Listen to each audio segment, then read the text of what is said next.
Let's do it. Hello and good evening, good morning, or good afternoon. That will depend on where you are anywhere around the world.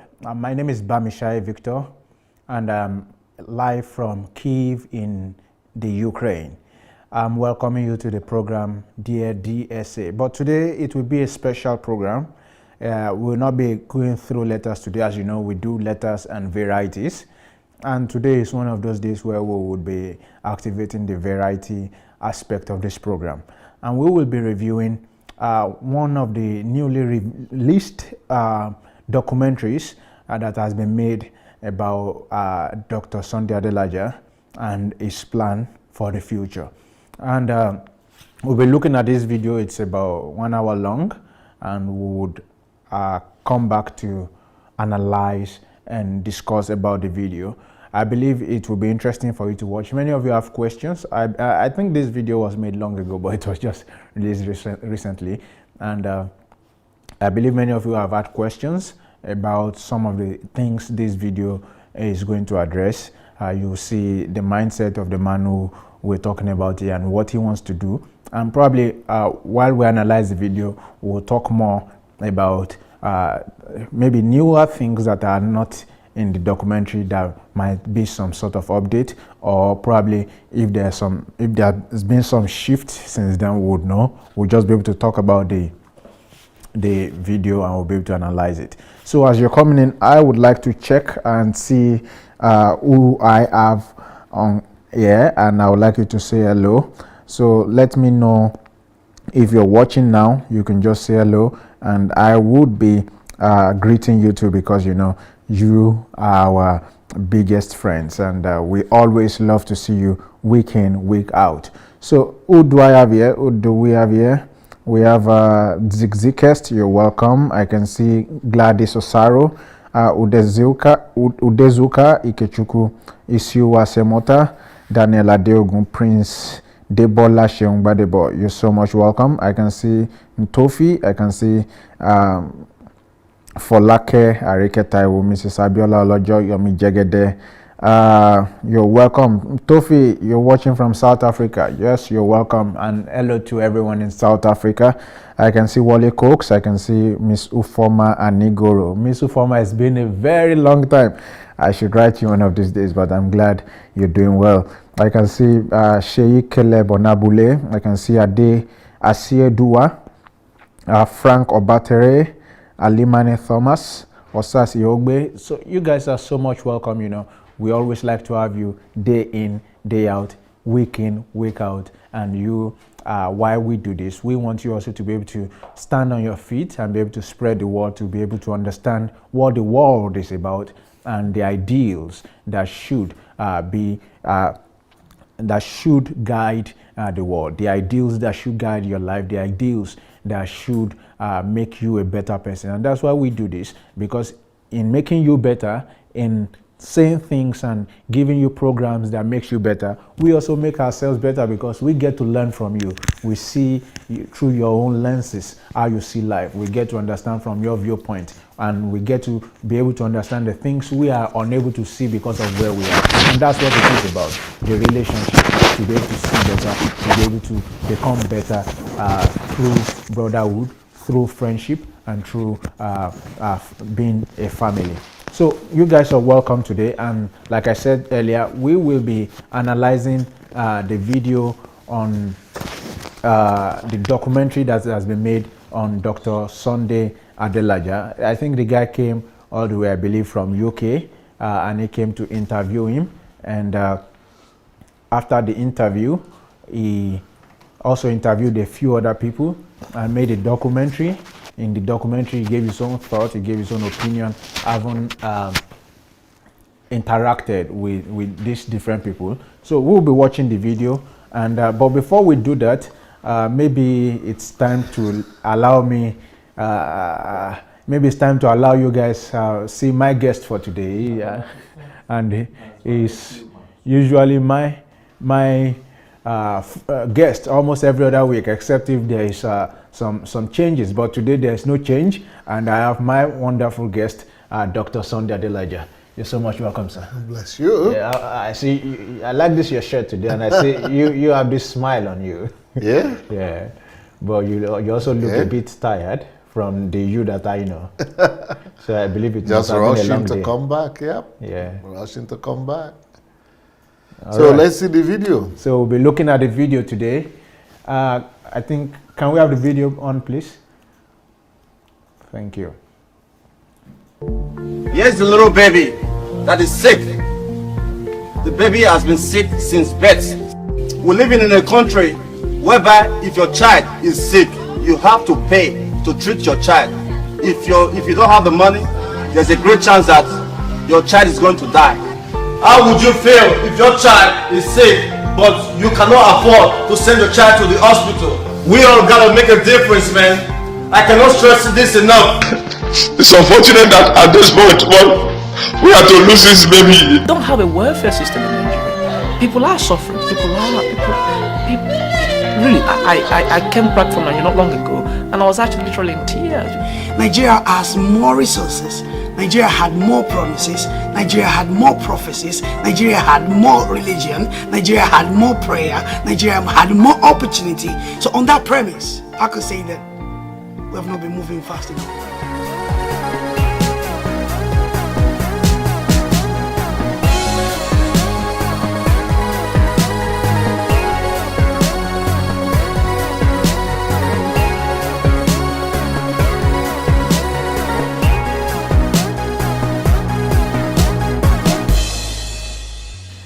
Nigeria is a country that I find absolutely fascinating, and so over the years I've worked with loads of people that are from Nigeria or involved in things in Nigeria, and I found the nation fascinating to explore, to research, to learn about, to get myself acquainted with. And in my research I found that Nigeria is a nation that's trying to lift itself out of a terrible situation.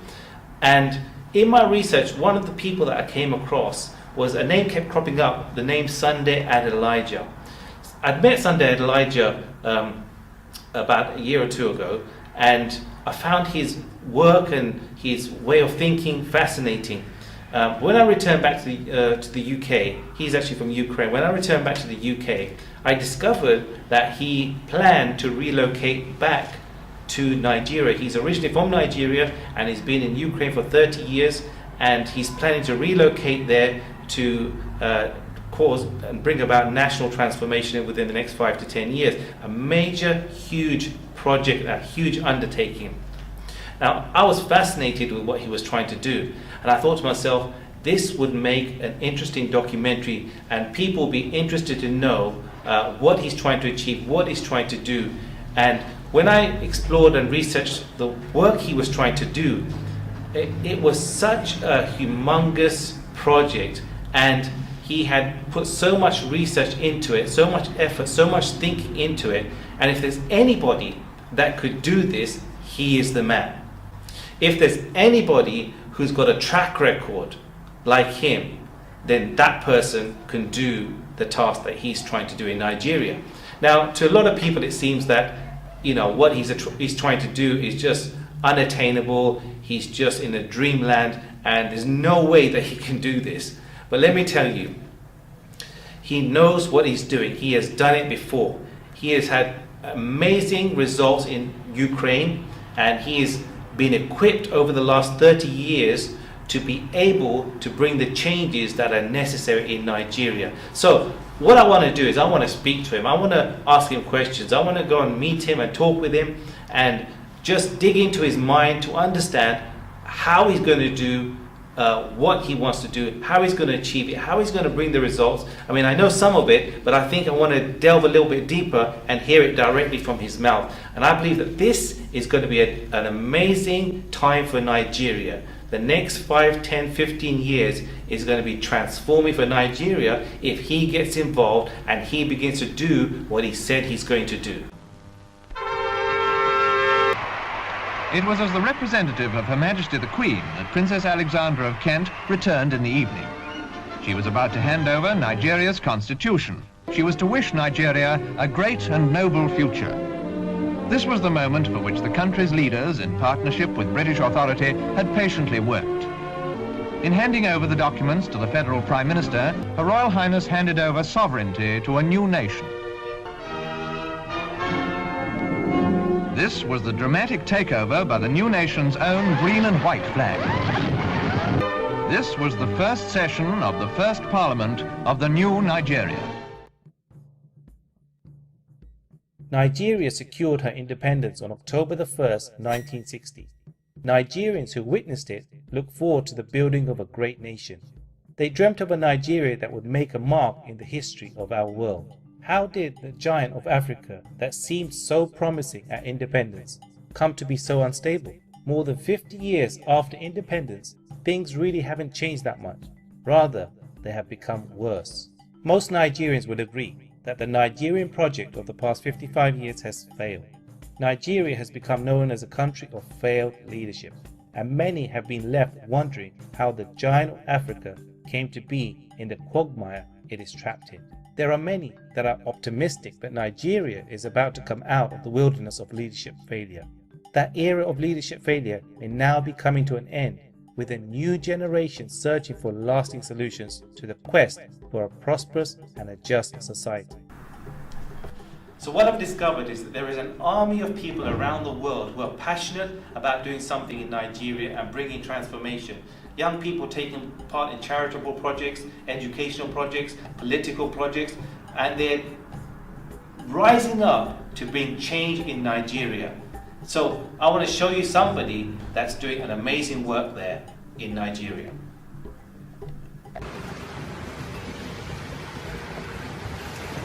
Dion Osage, another day in Benin City, Nigeria. I cannot keep quiet to continue to watch my people suffer because of the greed of a few people. It's wrong. I grew up in this area, in this road. Look at what people have to deal with just to have access to their homes. Eh? Come, follow me.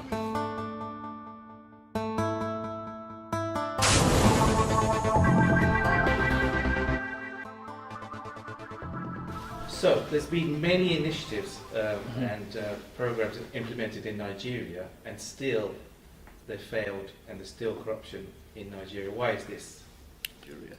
The ones that have failed, I need example. For instance, let's think of the fight against corruption. Why has that failed?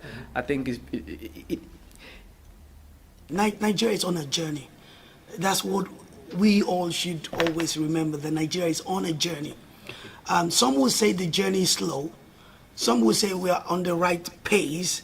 I don't know if there is a measurement or yardstick for us to know how fast we should. But if you want, I measure Nigeria and say Nigeria is slow on progress. there are progress being made, and I would say that it is slow. I wouldn't say it's failed. It is just slow. The last time I checked, the Forbes, the most corrupt countries in the world, Nigeria wasn't even in the list of the top 10 corrupt country, whereas 3 years ago it would have, many years ago it would have been. So there are significant changes, really good improvement, but it is slow. Then I'm supposed to invest fast. Not invest. Okay, this brick is to protect water from coming into the home. Eh? People live here. Now, not a shame. You call yourself a leader.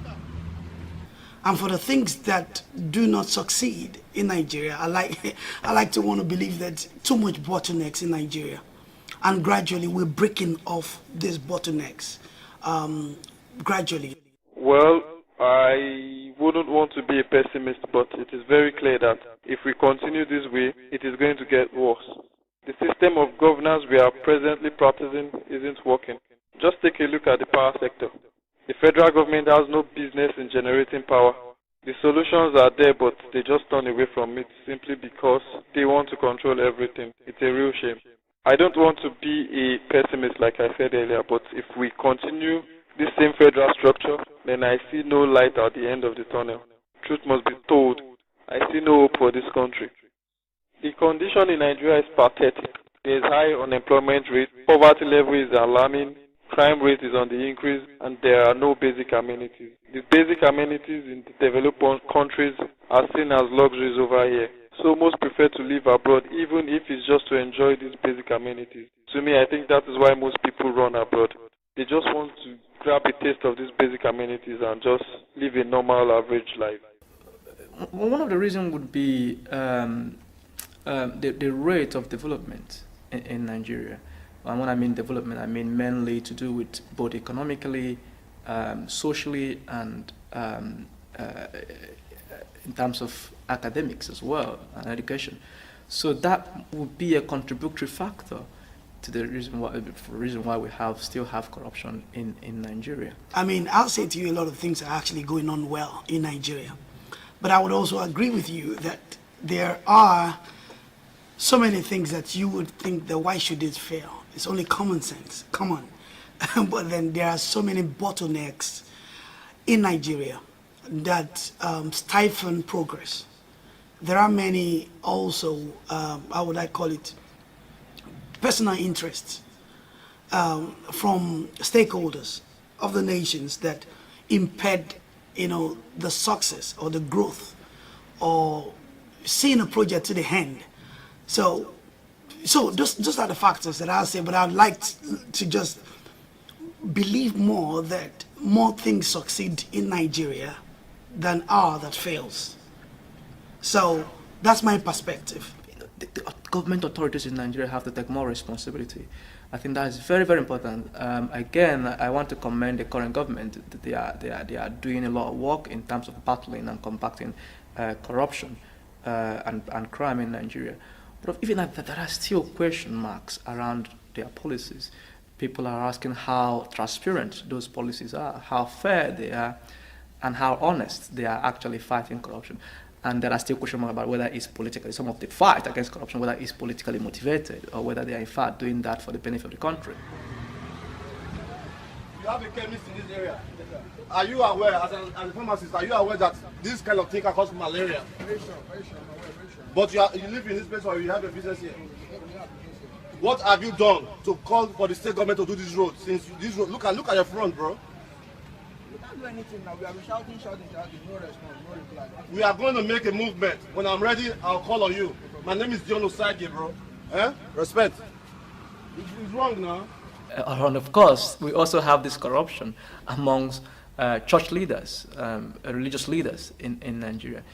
If we can reach them with the fight against corruption and help make them champions of this fight, it will hugely benefit Nigeria, because Nigeria is a very religious country. So being religious does not always have a direct positive implication to a country's development.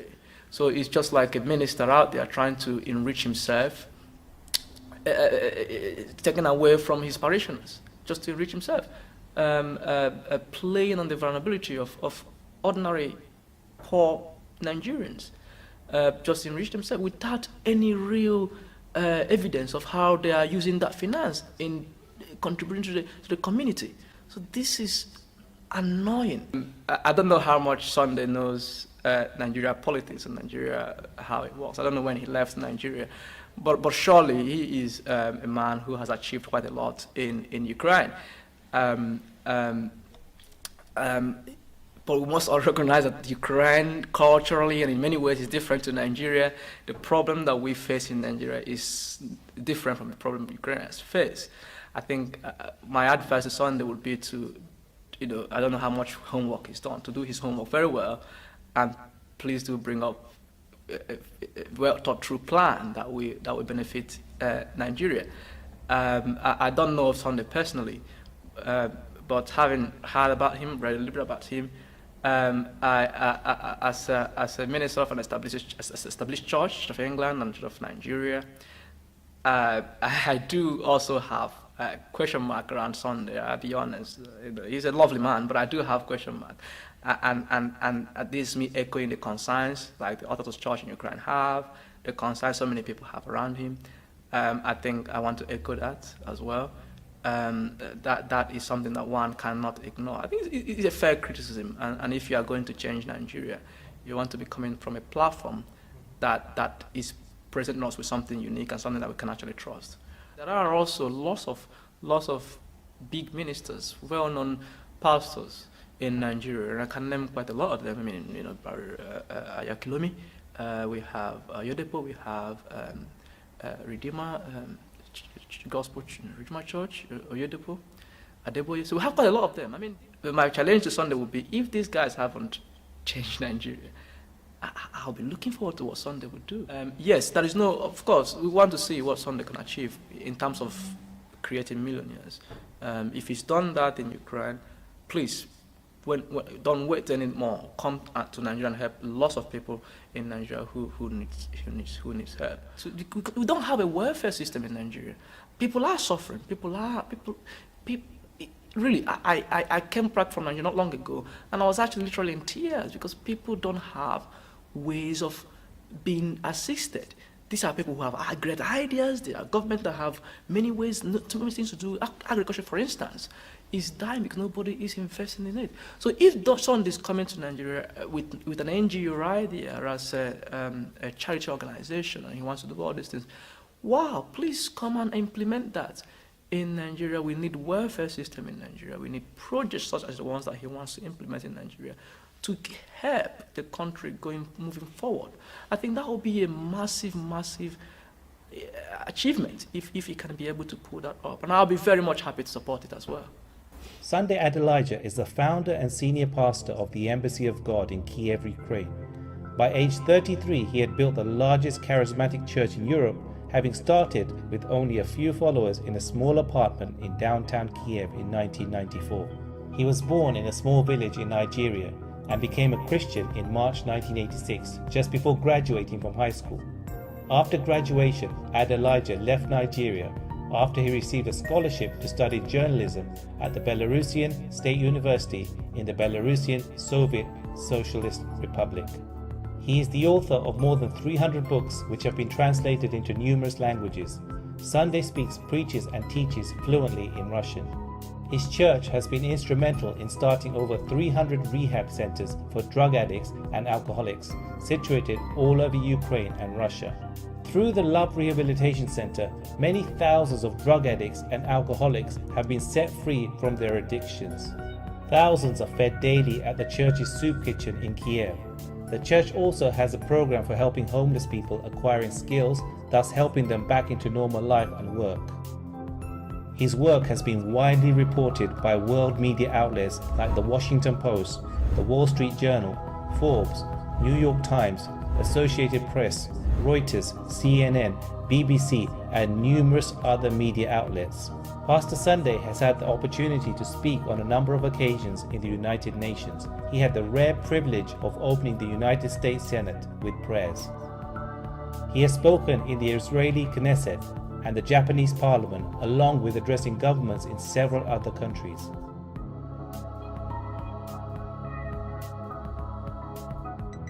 Sunday has also met with numerous celebrities and world leaders and is known globally for his transforming work that has impacted nations.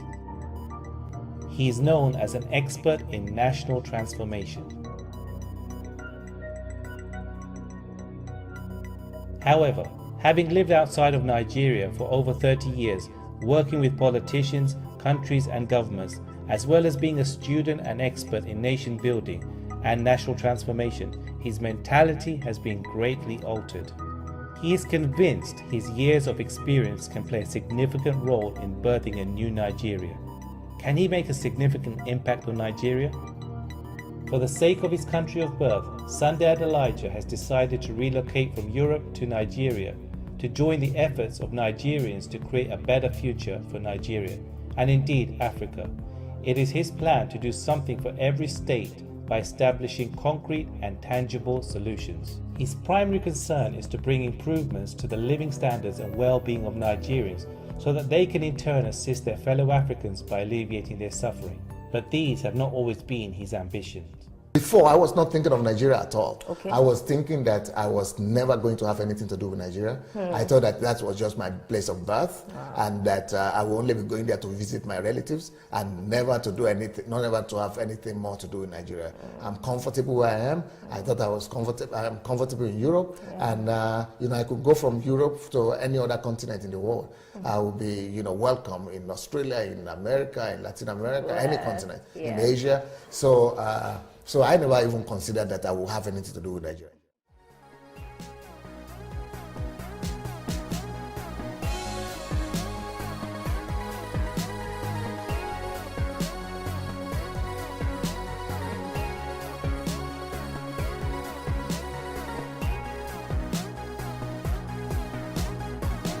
One of the things you mentioned before is that in your church here in Ukraine, you have seen quite a lot of success with helping drug addicts and alcoholics, and then you've also empowered them to go back out and to replicate what's happened to them in others. And how has that been significant for you here, and how is that significant in what you're trying to do in Nigeria?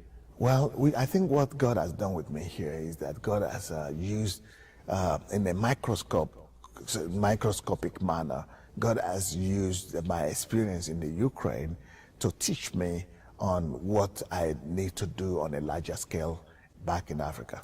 Because here, for example, we've been able to help rehabilitate and restore to the society over 42,000 really, alcoholics and drug addicts and their relatives that were not just, they don't just stop drinking or doing that, but they become successful people involved in different areas of life and, you know, contributing back constructively to the society. And that has been an experience that has helped. But when we go to Nigeria, we're not going to have too many drug addicts or things or alcoholics. It's going to be different. We already have Christians who just need to be given direction. So we want to be able to train them on how to get involved in transforming every aspect of the society as an individual. But that is the skill that God has given to me. That is the knowledge and that is the experience that the 30 years of my life in the former Soviet Union here has taught me. Now I can bring that to bearing in Nigeria and help Nigerian people not just to practice their faith in the four walls of the church, but to also be able to bring their faith into the economy, into the political sphere of life, into the media, into the technology, science and technology, medicine, family, and every other sphere of the economy and social life. Well, one of the things I heard you say in one of your interviews or talks is about, and I think there's a principle here that applies more than just the action, is about people in Nigeria pirating your books and breaking the copyright. So your approach was totally different, but there's a principle in the way you're approaching that problem. Yes, because, you know, when you hear that people pirate or people do bad things, like pirating my books, they're actually stealing from me. So they're making money stealing my intellectual property. Now, when I look at that, I say, okay, that money that they're stealing from me, does it really make any difference for me? No, I don't care. I just need the word to go out. And I see that they are stealing it, but they're still spreading the word. So I could gain, we could make this into a win-win. So why don't I just reach out to them? So what I've done is that I've done that, but I'm going to even do that more. I'm going to reach out to all the pirates. I'm going to give them comfort that they should not worry about being arrested or anything. And that, you know, I have done things wrong. And, you know, I know that that does not define me. It is evil. I mean, it is dangerous when we begin to define people by their failures and by their sins or their weaknesses. So even though these people are stealing my intellectual property, if I say they are only thieves and there is nothing good in them, at least I see them working hard, even though they are working hard stealing, but they are spreading the word. So why can't I just reach out to them with mercy and forgiveness? So I have decided to forgive all the pirates, pirating my books and stealing my books. So the approach you're taking is very, very Christ-like. You know, he's not just seeing the thief or the adulterer, as everyone else is saying, stone this person, kill this person, you know, this person is a thief, this person is gay, this person is... You're seeing something different. Yeah. And you're taking you're seeing the good in them. A lot of those guys that were called criminals here, that were called alcoholics and drug addicts, they've turned out to be politicians, businessmen, successful, just because I've refused to stigmatize them, and I've refused to say this is who you are in totality. You know, if somebody that is, let's say, a gay person right now, that is horrible. We don't approve that lifestyle. We think it's a sinful lifestyle. We don't support it. But I still see that I stopped calling gay people because I think it's offensive. If I am doing something wrong right now, let's say, and then you begin to call, identify me and call me and brand me or name me by what I do wrong.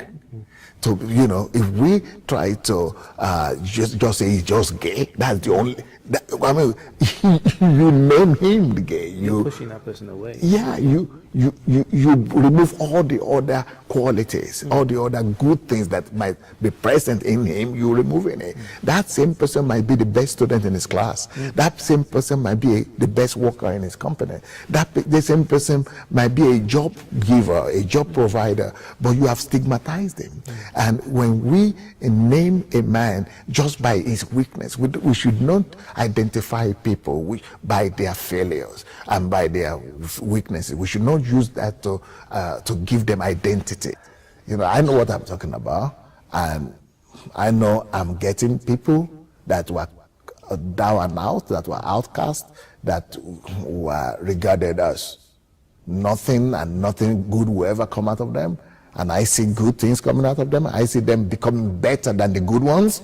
So I'm going to stick my neck to it. Wow. Yeah. So all those pirates and other people, you know, I just want to understand them, where they are coming from, and reach out to them. And I think love wins at the end of the day, because Jesus says you should not overcome evil with evil. Because if you try to use evil, I mean, if, you know, like, okay, we're going to condemn you, we're going to put you in prison, we're going to charge you, you are bad. So to use evil to try to amend evil, it doesn't work. It only multiplies evil. But if you want to really overcome evil, you must find love, kindness. So only love can overcome evil. Only good can overcome evil. That's the approach I try to use. Now, one of the things that you're looking to do is empower people economically and the nation economically. What are your plans in that area?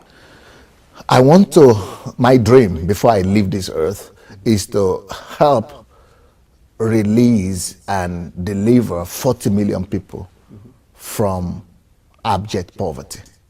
Let me just ask this question first. What's the situation in Nigeria with poverty? It's very bad. Okay. The average standard, the poverty level in Nigeria is $2 a day. Wow. Okay. That's very bad. And, you know, so most people in Nigeria, maybe 50% of the people will be living on $2 a day.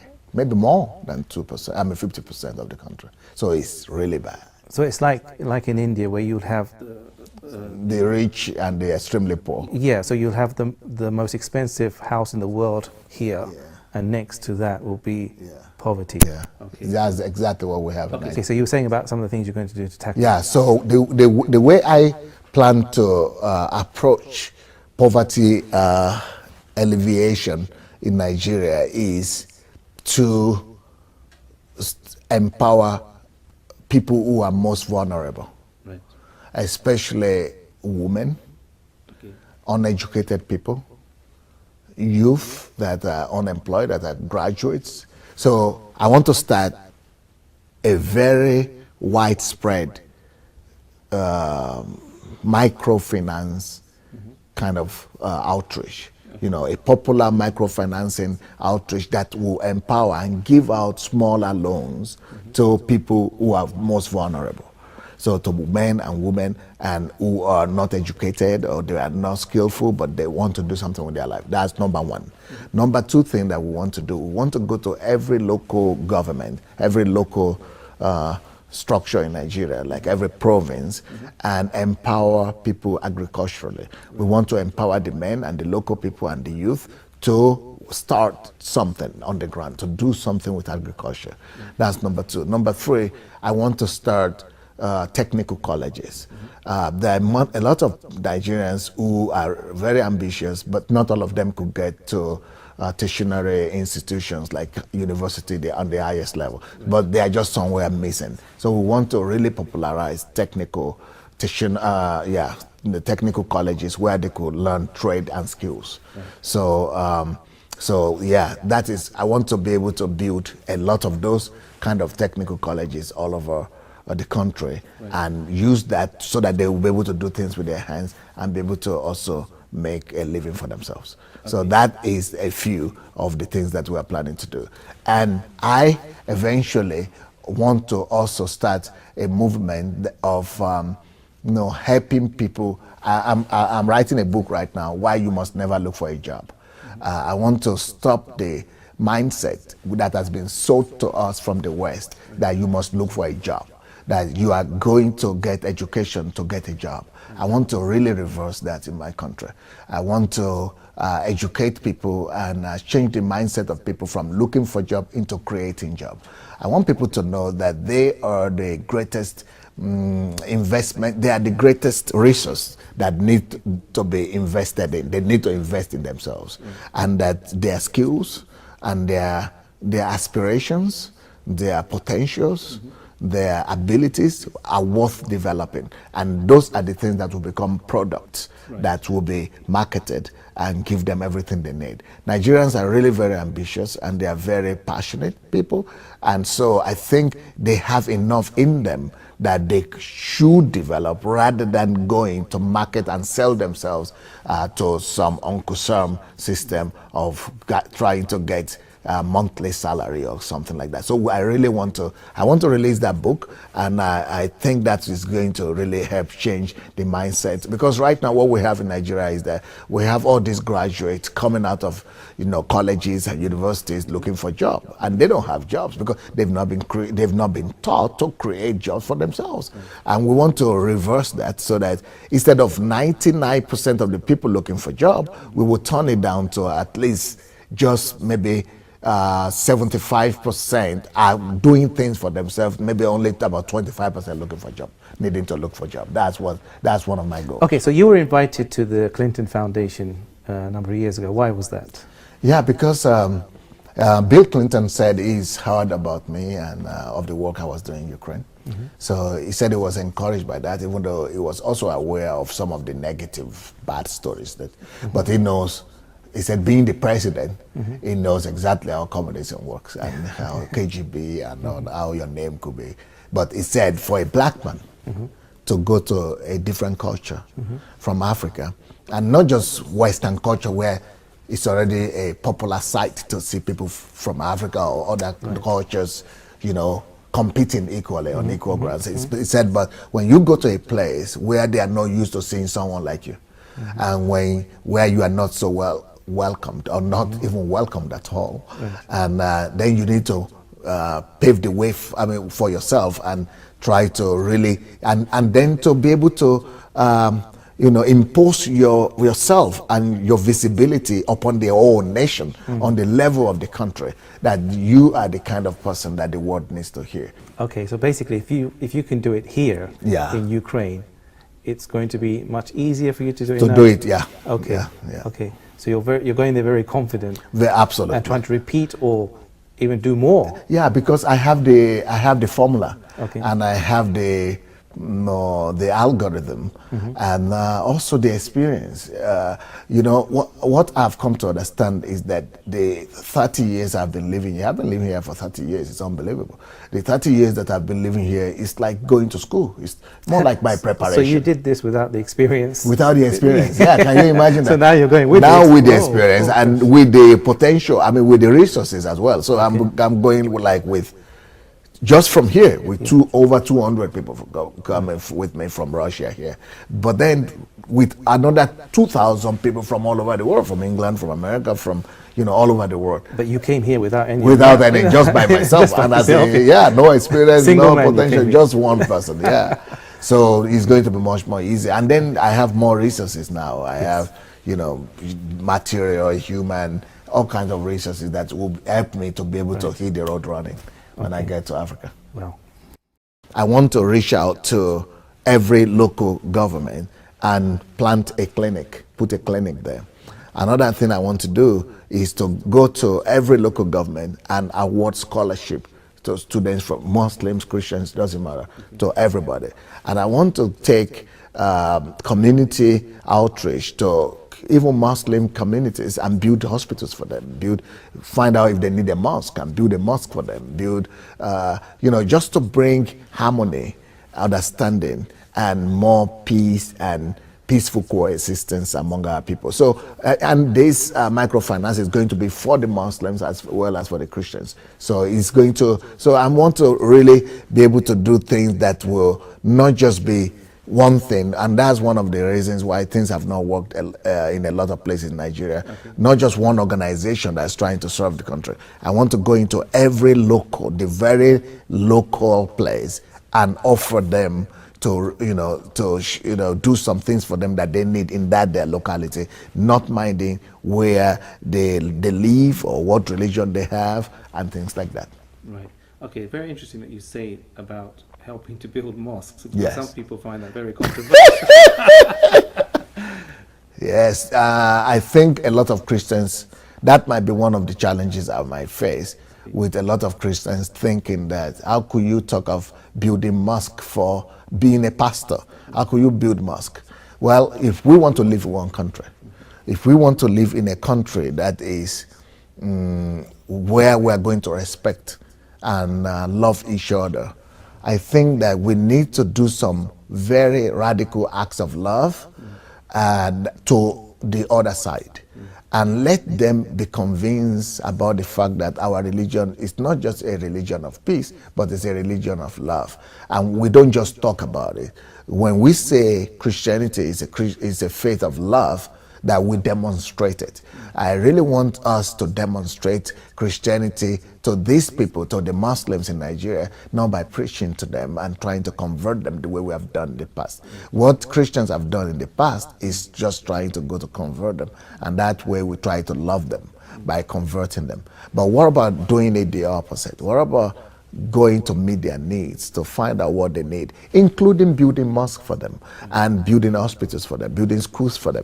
I think we will be better received if they see that we are not coming to bring division to their community, and we are not coming to enforce them to believe the way we believe, but we actually honor them and their faith as well. I think when we do that, it will give them a better understanding to know that we are the same people.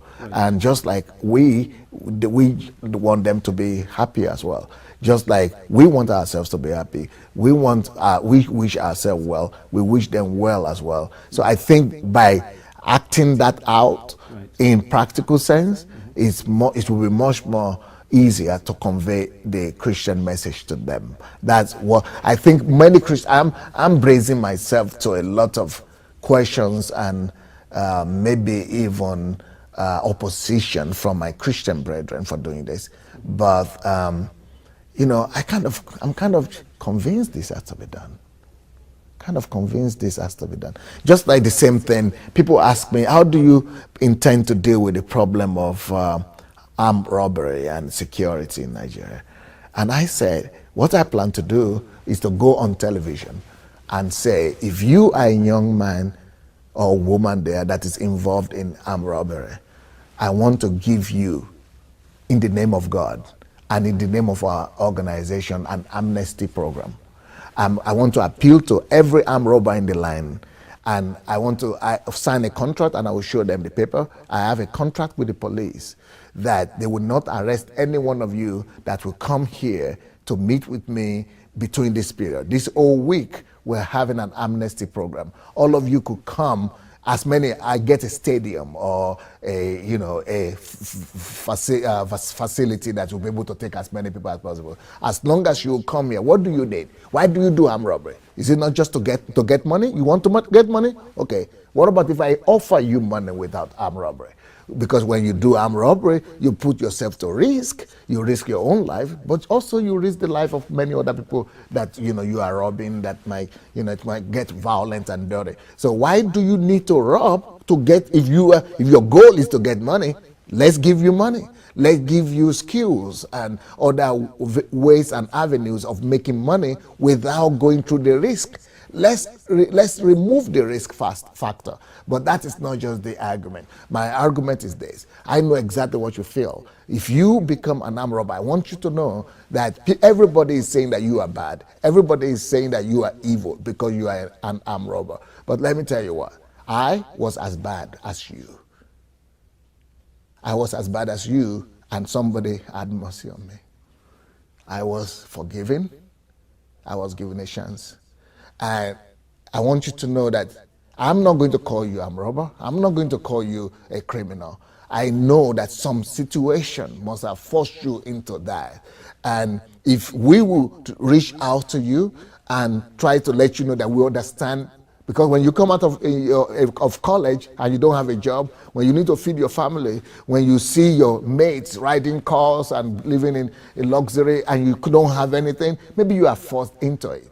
And if that is the situation and you really want to, give yourself a better chance of life, I want to offer you that contract. And I'm guaranteeing you that nothing will happen to you if you will come here. We have this contract, and if anything happens to you, I'm responsible. So I want just to reach out to you, just like somebody gave me that chance. I know what it means to have nothing. I know what it means to be forced to compromise your conscience and to compromise your faith. So I just want to say, I see you, that originally everybody was created good by God. Originally everybody is good. Nobody was born evil. Nobody is born an armed robber. You are not born an armed robber. Let's open a new page. Let's start afresh. Let's do something to change your situation. And I'm guaranteeing you, I've done it before in Ukraine. In Ukraine here, we have 10,000 people who are former drug addicts, former alcoholics. And these drug addicts, they were petty thieves and armed robbers as well. And we have restored them back to the society. I've done it before. And I'm going to get a few people to come out with stories and say that I was one. I'm from Ukraine, I'm from Nigeria, to say that we used to be armed robbers. God gave us this chance. And so all of you. So I'm going to say we are going to send some of you abroad. We are going to give some of you training here. We are going to just help you get back on your feet and become a normal person. That is possible. So that's what I want to do, to try to bring back the stem of criminality and armed robbery. There is a young Nigerian right now that is making dolls and is running Barbie out of town. So why don't we support? So I would like to get that kind of guy and say, why do you just make that? Everybody now wants to buy his own, dolls, because they look more like Africans and they are darker and they are, they wear the African traditional dresses and things like that. Unlike Barbie, that's just American, white American baby.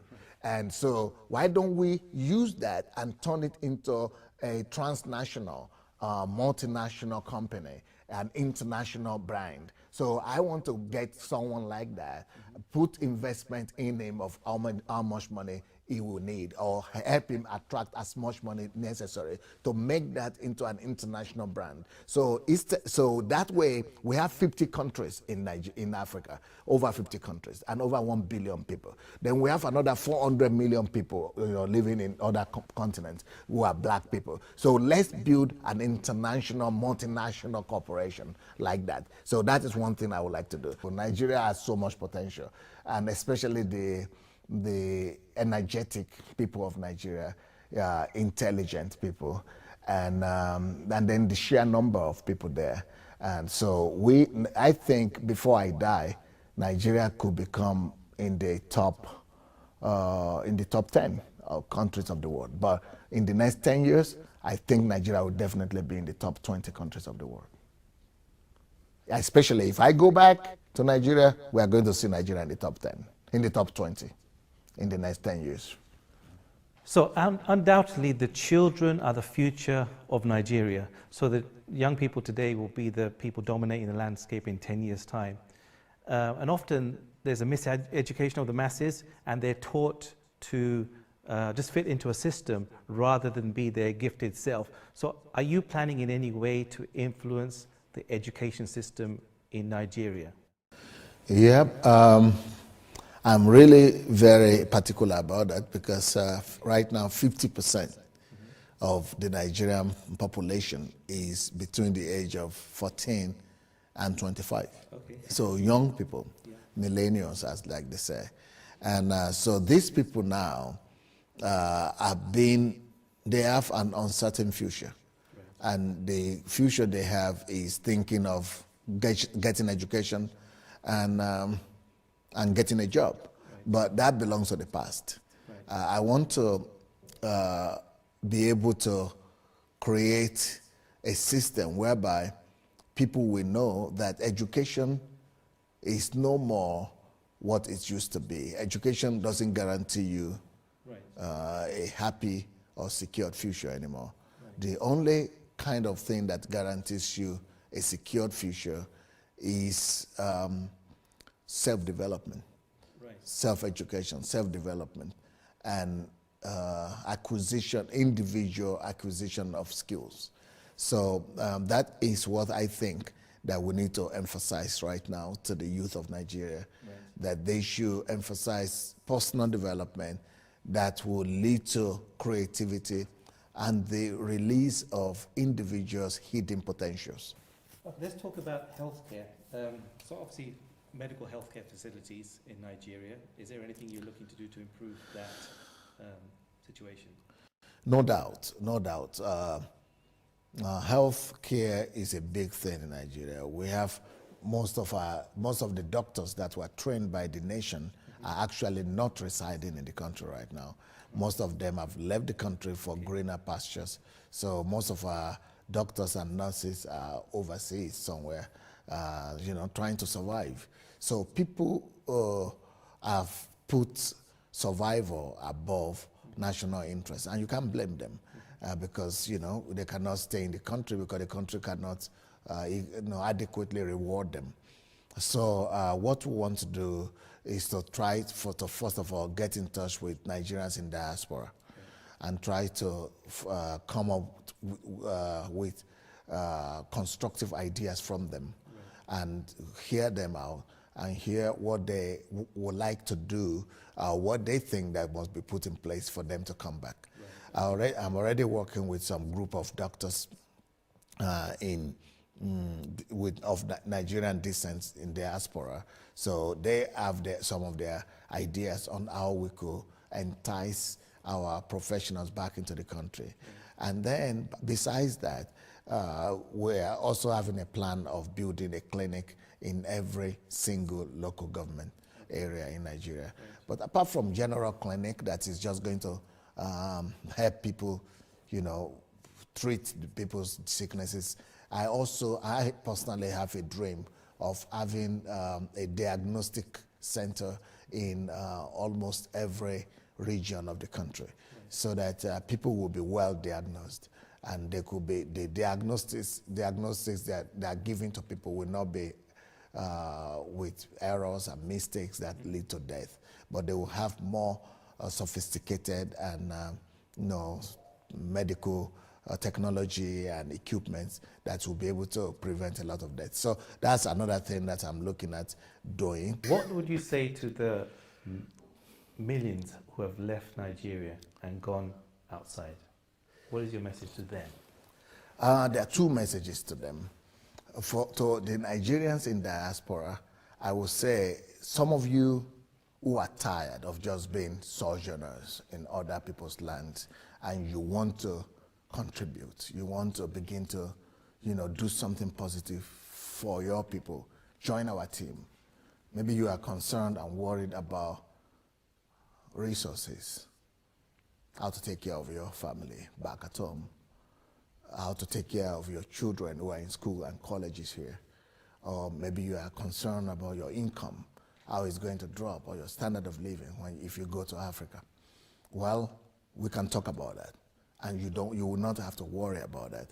At least we will try our best to make sure that your standard of living and your income does not come lower than what you have right now, whatever country you're living in.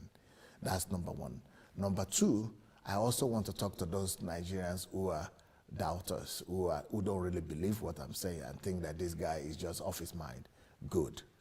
I would like to say you have the right to that doubt, and you should doubt. You don't have to believe me, because there's been so many promises, and things have not worked out. So I'm not going to tell you to believe me. You don't need to believe me.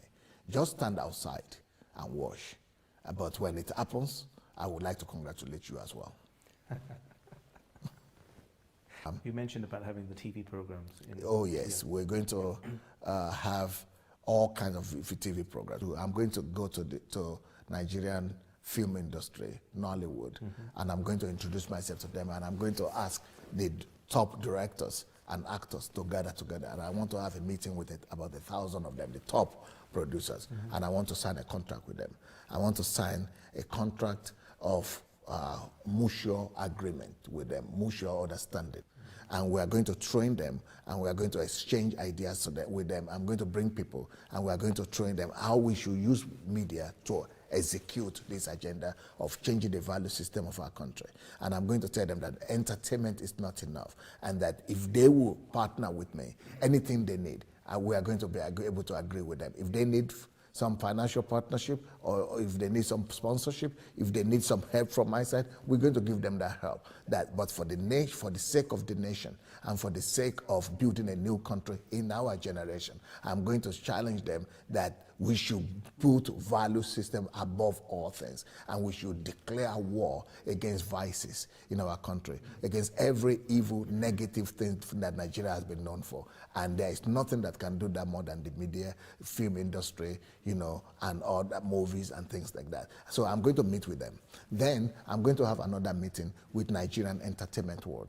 Nigerian entertainment and music industry has been growing, exponentially. And I'm going to meet with the top 100 of the stars, of the music stars. And I'm going to reach an agreement and a mutual understanding with them as well. And we're going to come with a contract also that through music, that they should begin to produce music that is not, propagating all the naked women and abusive of nature of women and all kind of, just those kind of black American kind of entertainment that they have begin to copy, and we'll begin to train them, and I will agree to them for them to just listen to me and for a week and come through the training. And any one of them that will agree, I will beg them for the sake of raising up a new generation of people, so that we will remove devices and we will still do the beat, we will still do, but we will bring new content that are not just entertaining, but content that are going to build, content that are going to form. So people are being entertained, but at the same time they are being formed, they are being built, they are being constructed to be a nation of virtues and a virtuous nation and these are instruments. So music is going to be an instrument and a vehicle to build a new nation. Movie industry, entertainment industry will become a vehicle of building, not just of getting people to have fun, but also of building integrity, building values, building principles that will all be geared towards one goal of constructing a new nation and building up a virtuous people. Okay. I'm going to go and give scholarship to 1,000 Africans. I'm going to go into every African country. I'm going to give 5 to 10 scholarship to, from 5 to 10 people, scholarship to 5 to 10 top people, the top minds between the age of 20 to 40. Having met Sunday and spoken to him, I realized that this man is actually either insane or he's genuine and he can do what he says he's going to do. And I've seen that he has the character, he has the qualities, he has the skill, he has the historical evidence that he's capable of doing what he wants to do in Nigeria. And he's inviting people from all around the world to join him, either short-term or long-term, to relocate to Nigeria, short-term or long-term, to be a part of history. And this is your opportunity to be a part of history. So if you want to take part in what he's doing in Nigeria, you want to support in any way, you have some skills, you have some talents, you have some abilities, and you have an expertise in some area, you can go to his website and you can make contact and apply to be able to be a part of what he's doing in Nigeria. So let me say again that I've spoken to him, I've asked him questions. Though his plans seem insane, he is more than capable to achieve what he's trying to achieve in Nigeria. He's put a lot of effort and time and detail in his strategy and his plan. So he's not just going there and then hoping for the best. He's actually planned this to the last T, to the last dot on the I. Okay, so he's planned it well, and if you want to be a part of it, you can be a part of history.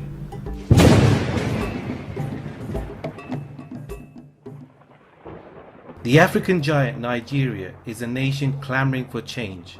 Having weathered countless storms and many challenges, the desire for a Nigerian rebirth has become the cry of this nation rich in potential. Can the sleeping giant awaken as a dominating force on the global landscape? A new storm is brewing, one that challenges the corruption and deceit. A new generation of Nigerians believe that this is not the time to sit idly wishing for change. They are heeding the clarion call to awaken the spirit of nationalism and patriotism. A new day could be on the horizon. The clouds may be revealing rays of hope. We may be about to witness the blossoming of Nigeria.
All right, that was a very, very interesting watch. It was a long one, and it was worth every minute. I mean, I believe that video was made about at least 2 years ago. No, just made now, just released this week. And I mean, just released, but probably it's been in the production. In the production, yeah, for that long. Because for me, I had seen your plan that will be going to 4 years now, since 2015, and I know before, because you gave us a very annotated presentation. You showed, I saw all of those slides. Or even not, if I don't think I saw many of them. I think many will be the right word to use. And after then, you've done a lot of presentations on Nigerian Transformation Project. My own first question will be, what inspired you to start this?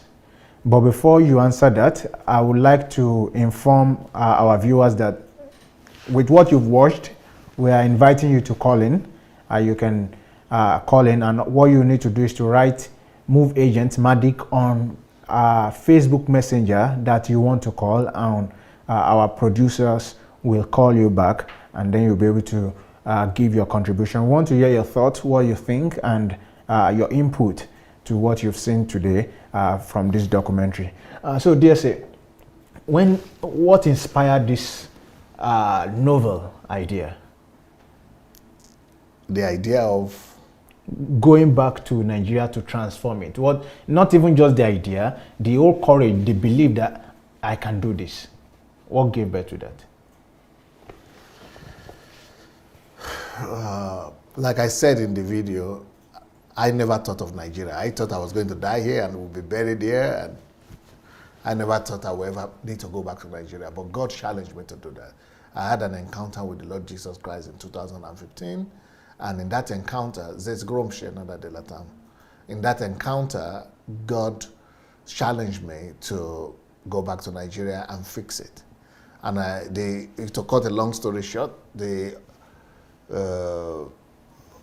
ultimate goal is to make Nigeria the premier nation, the first Christian nation in the world. We are going to become the first Christian country in the world. We are going to restore Christianity, and we are going to have decent standard of living. So that is on one hand. On the other hand, when after the Lord has spoken, for me, once I'm convinced, once I know that God is giving me the charge to go ahead, the other things are simple.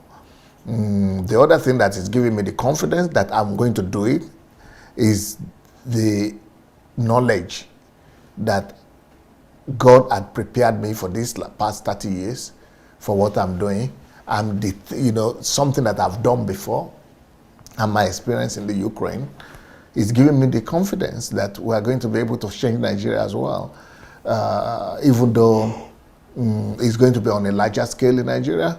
But I've been educated by God. I've been trained behind the iron curtain, and I have some experience in that, in changing a nation. So that is a part of the reason why I'm confident. And then I'm also confident because I know of the potential resources that God is preparing for me and for Nigeria to be able to turn things around. So, I don't even have any doubt.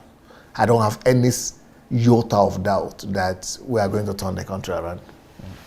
But you've been speaking about this for quite a while now, and of course there's been a lot of backlash.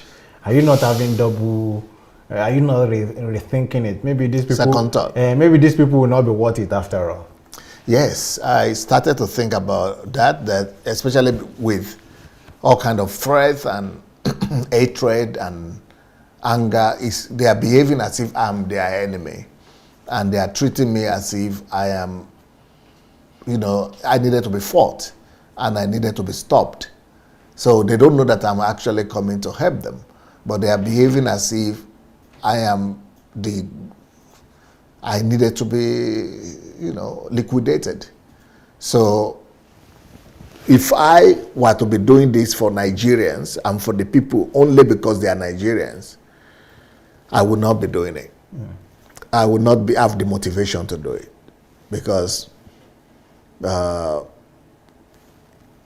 think there might be other people who might be willing to receive my help without so much danger as the danger I will be exposing myself to if I will want to change Nigeria.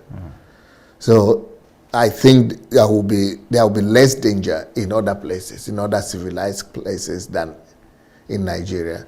So if it's just to do it for Nigerians, I will not be doing it. But I'm doing it for God. And I'm doing it because God has trusted me with much.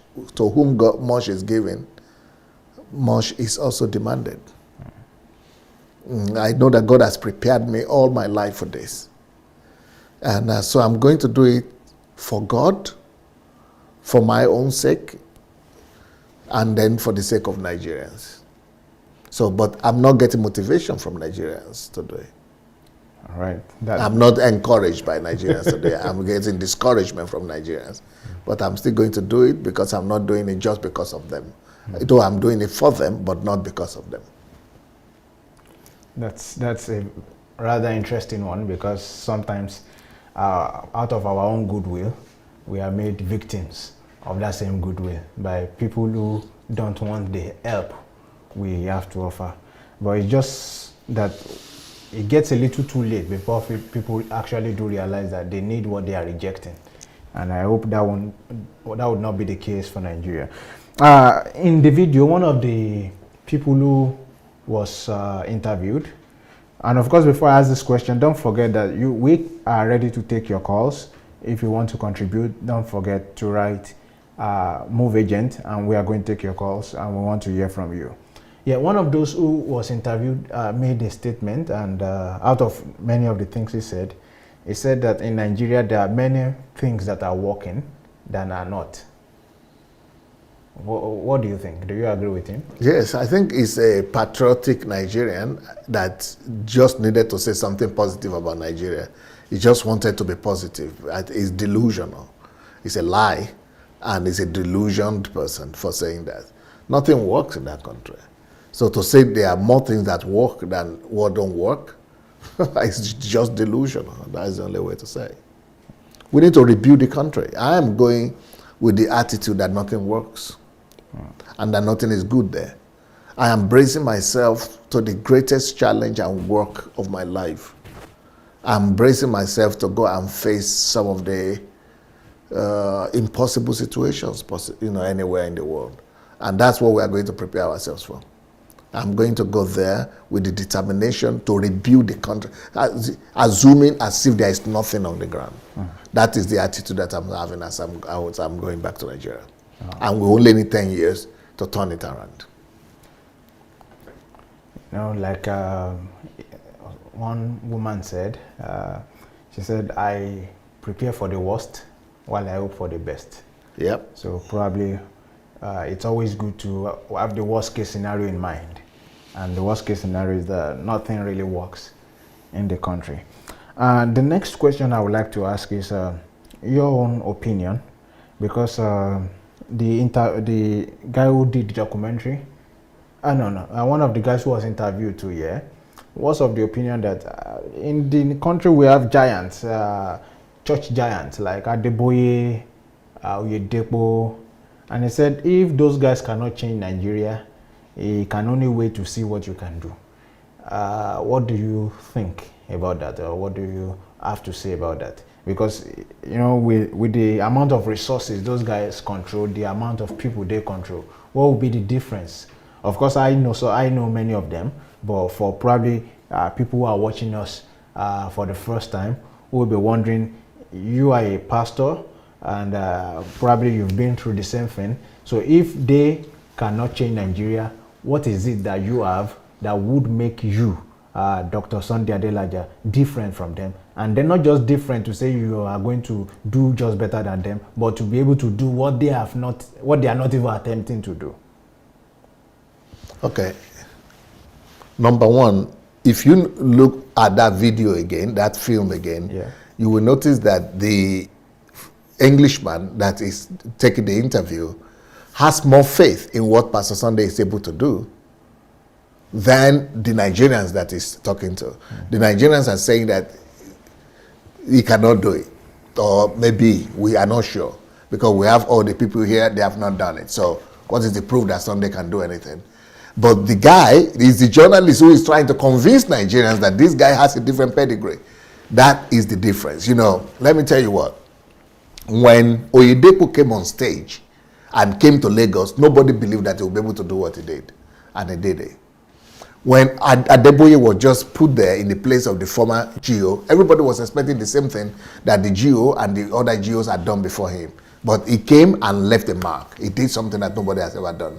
Kumuyi too. So why is it that people don't think that I will bring my own uniqueness to do something that they too have not done, just like they have been able to do what other people before them had not done? So my own uniqueness is formed from who I am and have been trained to become. I was born in Nigeria, but God gave me unique experiences that those people don't have. No other Nigerian no other Nigerian GO has the experiences that I have, or the training and preparation that God has given me.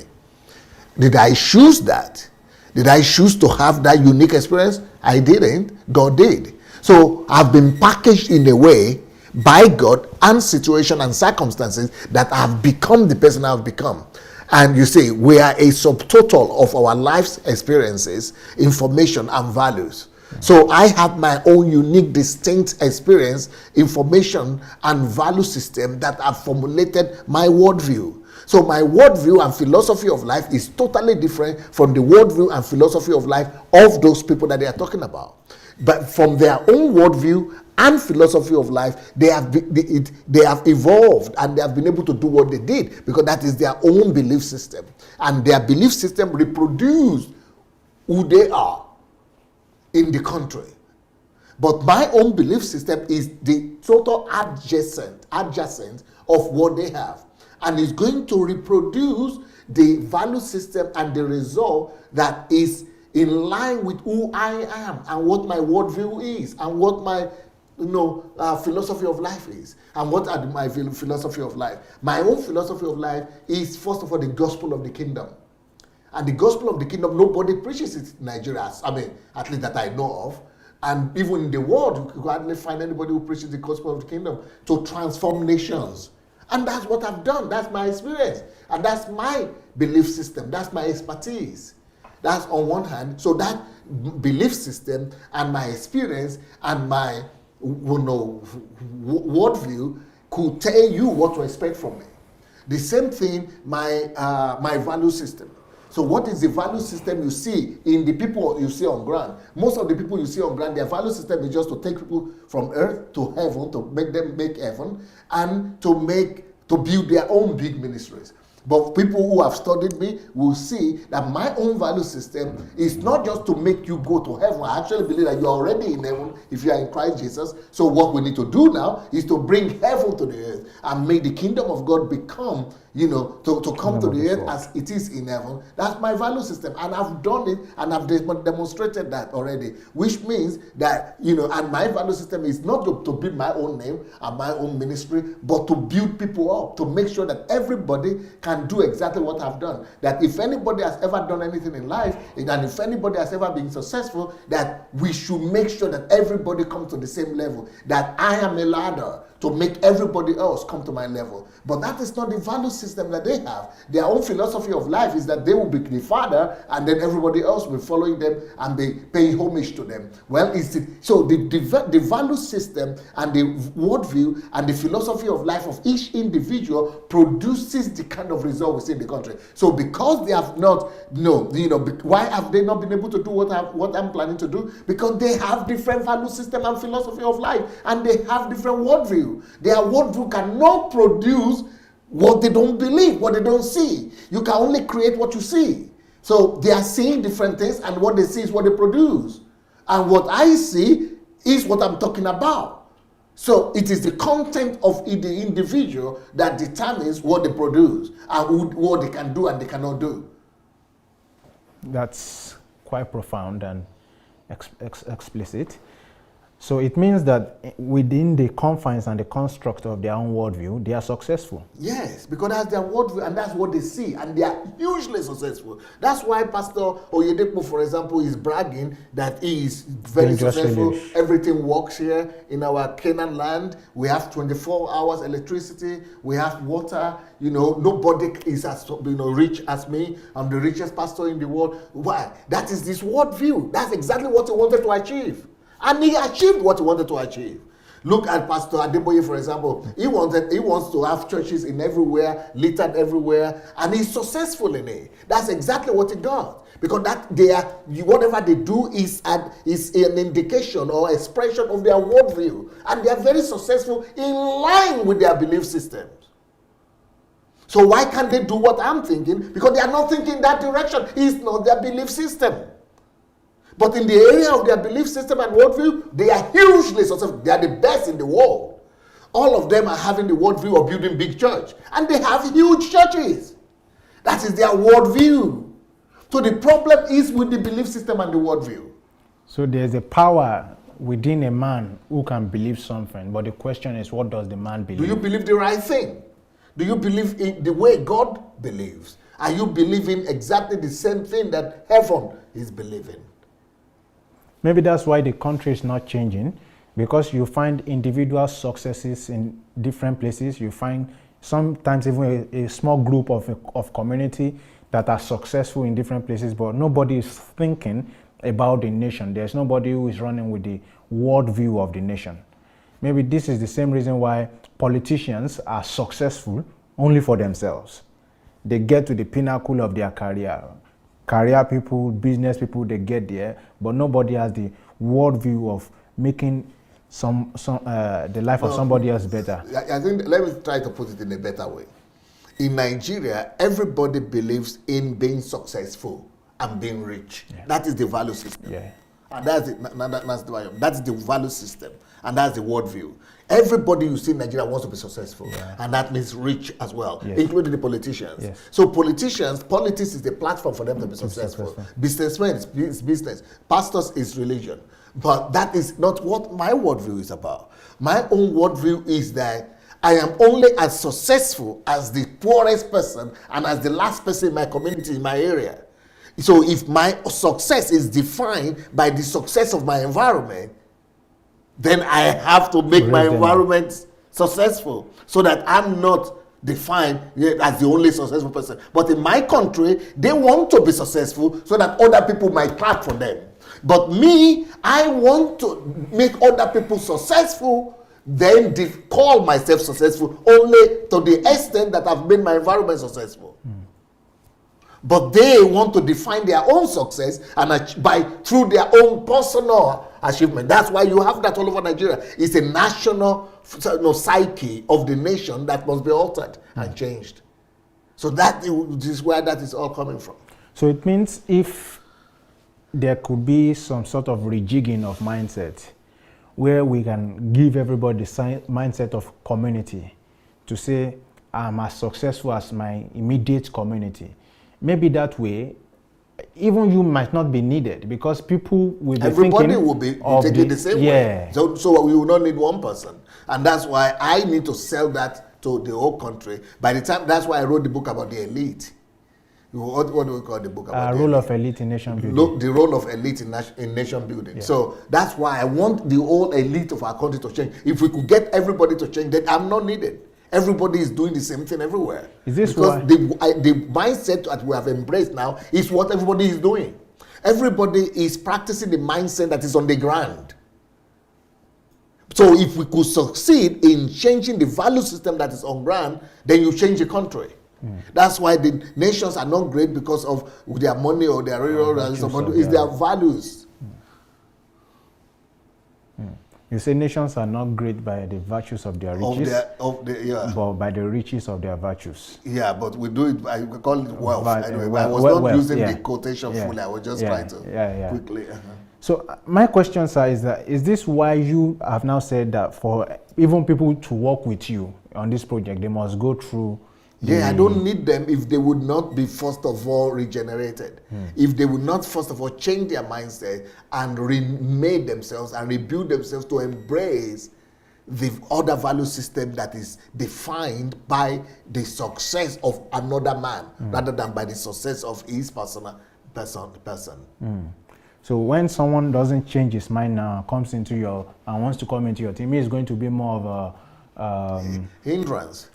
Yes. Instead of being an asset, it will be a liability. A liability. Because it will be conflicting with the mindset that the stuff is running with. The old project. You will be doing the same thing we want to change. It will be standing on the way. Maybe it's because of this same mindset that people averagely do not believe that anyone could be altruistic without some sort of self-interest, some ulterior motive. There has to be something. Maybe you want to contest for 2023. You are planning ahead. Is that what it is? For me personally, no, I'm not even interested in politics at all. I think politics or going to contest and be a politician is a demotion for me. A lot of people that want to be politicians, they are not speaking their mind. They cannot speak their mind that I'm speaking because they have been careful to tread carefully and be politically correct. To be politically correct, not to offend some people. But I have my liberty and I want to keep that liberty. Wow. So if peradventure now, I have seen your plans, at least definitely not all of them, but I've seen many of your plans and the way you've constructed them. They are brilliant, quite annotated. Your plans are the first I've seen that has specifics, and not just this. Although for some of them they are not specific sums, but you know the range, and that's even in view of what could change over time. And you have planned for every local government. You also have regional plans. You also have geopolitical plans. You also have national plans. So I've seen that, but. Someone who will see your plan, or many people will see your plan, will be like, okay, many people don't think like this in Nigeria. Won't it be good for you to be president, DSA? Yeah, I personally always say that to become a president is a demotion for me, but I put some conditions before God. I will only agree to be a president if I would not need to campaign. I could do presentation of what I can do for the country, but I don't want to do all these things. Only if the whole country, every region, comes together and say, we see that you guys can do it. You are the one who can do this thing. Please come and help us. Come and rescue us. Come and bring. Only if the whole country will beg me to do it, then maybe I could give it a consideration. Otherwise, it's a disadvantage for me. It is a distraction for me. I think that it is more evil for me to become president than to be who I am. I think it's more honorable for me not to become president. Because most people want to become president, believe me, they are looking for money to do the job. I don't need the government money of the Federal Republic of Nigeria to do the job. The only other reason why I could agree to become president is if the political elite that are there are going to be standing on my way, and they are not going to agree for us to change the country, and the only way to do it is to become a president. Maybe that is the only way. But if that would not be a factor, I don't need to become president, because people who want to become president, they don't have their resources. They're looking for resources to use.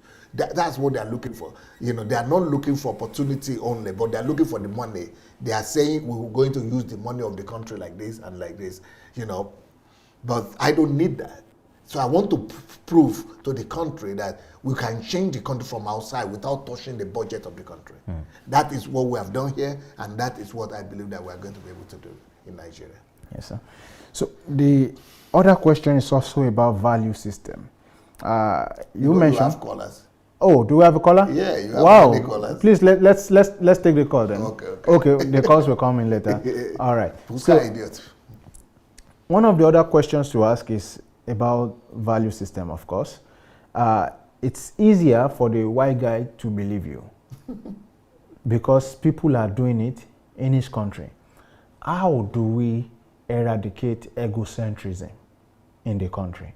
Because even to do this, why I'm asking that question is because I think that will be one of the major hindrance or bottlenecks towards this plan. Because it's easier for you to have plan, but the people who you'll be meeting will still be asking you what is the need for them ab initio from the beginning. So how do we eradicate egocentrism and replace it with a national mindset? Only by changing the value system, just like I spoke about the value system of being personally successful, or value system of defining my own success by the success of the immediate people around me. So we need to change the value system of the land, and I have a strategy of doing that. Hello? Hello, is it yes here? Can you please speak into the microphone so that we could hear you? We can't hear you well right now. Is it yes here? Yes, it is DSA, sir. Just we need to hear your voice. Also, I'm not so clear. Am I okay now? No, you need to speak louder. That way it's grown. She's like. Oh, really? Let me see. Okay, it's better. Am I okay now? Is it okay? Yeah, now it's good. Okay, DSA. This is Melvin calling from Melvin, Minnesota, right? Yeah. Yes. It's been a long time, but I've been away for some time. But this program is so interesting, especially the documentary. So you showing is so impressive, DSA, and I know God has actually prepared you for this task. And I'm so impressed with the level of work you have put into this whole thing. And I'm passionate about the way you talk about it. Most often when I hear you talking, I just feel that if we have so many minds like you, DSA in Africa could have been in a better position. God has blessed Africa with so much resources, but because of our value system and the way we view the world and the way we perceive the world, the way our leaders perceive the world, the kind of mindset, it has not really helped Africa in the way that Africa should actually be. So when you're talking from that position of strength and that position where God has actually prepared you, it's like I just looking at whether Africans can actually embrace this gift that God has given to Africa. Yes, you are actually a gift. And Nigeria play a strategic role for the entire Africa. Nigeria's role in Africa is so unique, and that's why, even though I'm a Liberian, but whenever you speak DSA, I don't see you as a Nigerian, I see you as a child of Africa who God has prepared. If only we can embrace and just give you the support and pray that God continues to empower you and God continues to create an avenue that you can one day touch down in Africa and begin to start the process that you have actually envisaged. So, DSA, I'm so proud of the team. I'm proud with all of the team and the team of the DSA family. And I'm so passionate, DSA, that one day I will be able to actually join this kind of initiative, because even though we're in the USA DSA, but a lot of things we go through, we know that this country, there is a lot of system in place. That's why anyone from Africa or any part of the world, you come to America, you have to fit into the system. But Africa, if you look at Africa, if you look at the housing system, the way the houses are built, if you look at the way facilities are placed in places, if you look at the streets are completely dirty. If you look at the mass poverty of people in Africa, you know that the country is actually being formulated without a system. There is no system. There is no true value system, and that really burns my heart when I see you actually talking in this kind of line. And I just think that we just need to give you that kind. We just need to embrace it. DSA.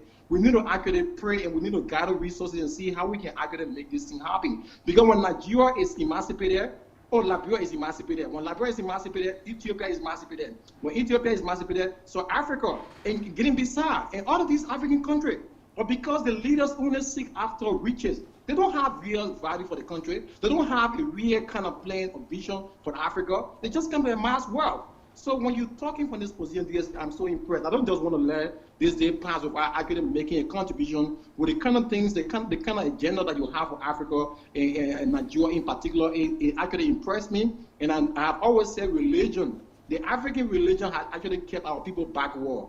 The African religion has actually elevated one person and not the nation. The African religion doesn't see poverty. It doesn't see poverty. Or it sees one person just amassing wealth. And that strategy has not helped Africa.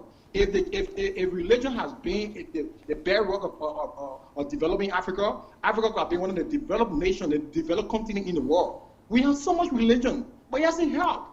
And so we need to change the way we see religion. We need to change the way we see the whole process of Christianity. We need to change the way we see things.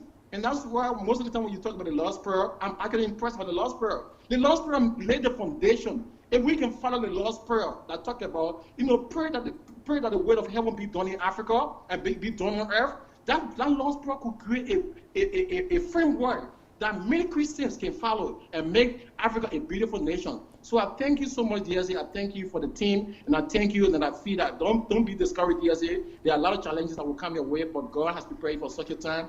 And I'm always like one of your team members who is always looking after the work you're doing. And I know one day, by the grace of God, we always actually go through that training process of that you have formulated so that we can actually start the building blocks, that we can start raising those tools that will actually build Africa in a way. So thank you so much, DSA, and thank you to the DSA family again. Thank you, Melvin. Thank you so very much. You see, Melvin is a Liberian. He even has more faith in this project and in this initiative than the Nigerians, and then the Englishman has faith.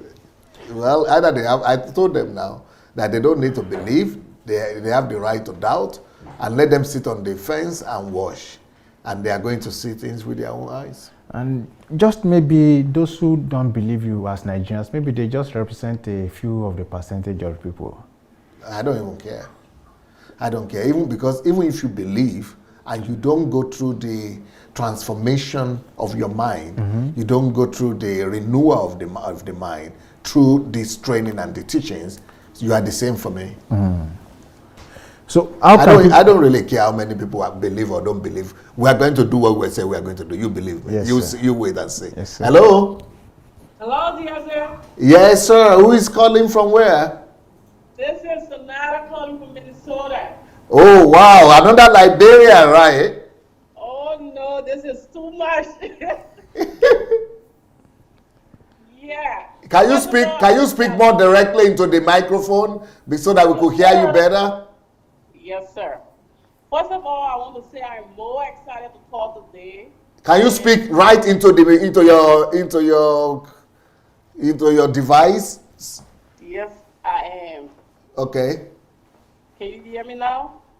I don't know, but I don't know why it's so low, but you might need to speak louder. Yeah, I said I am so excited to call today. Yes. and I like your new look. Yes, you look so good, and I like the new look. Thank you, bye. Thank you.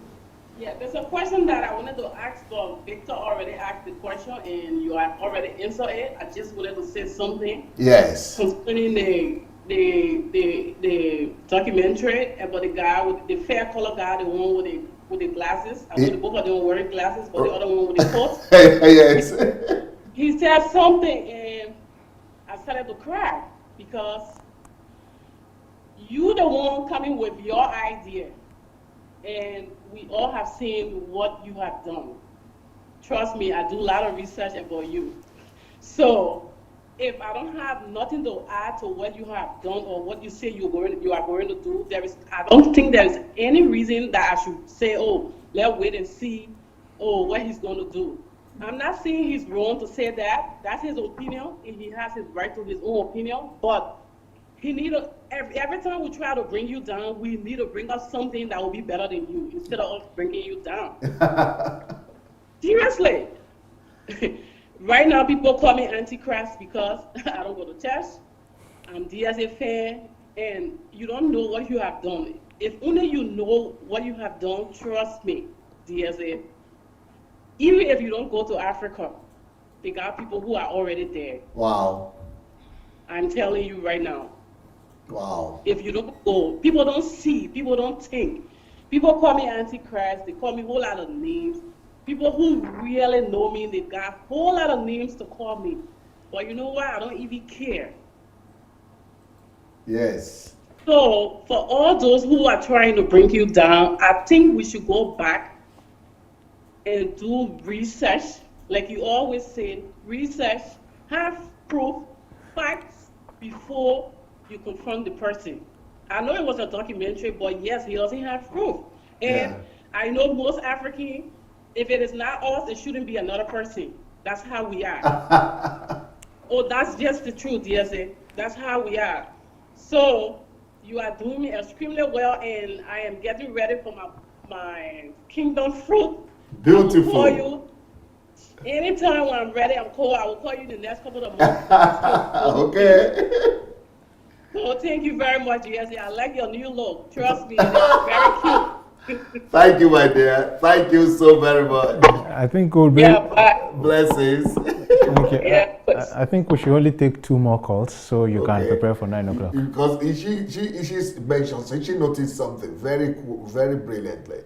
The guy in the caller, who is the Anglican priest, he was saying, well, Sunday, he's done a good job. He's has a great job, but we're not sure of what he's bringing, and if he's coming, and there are some questions towards him and some rumors about him. So if he comes and it's not very good or it's not very clean, then we will not need that kind of person. So look, am I asking? Maybe he doesn't have an idea of what I'm coming with. I'm not coming to say come and be my member. I am not coming to say, come and attend my church, or then I'm not even planning to do a church unless God convinces me to do that. I'm not even planning to do that.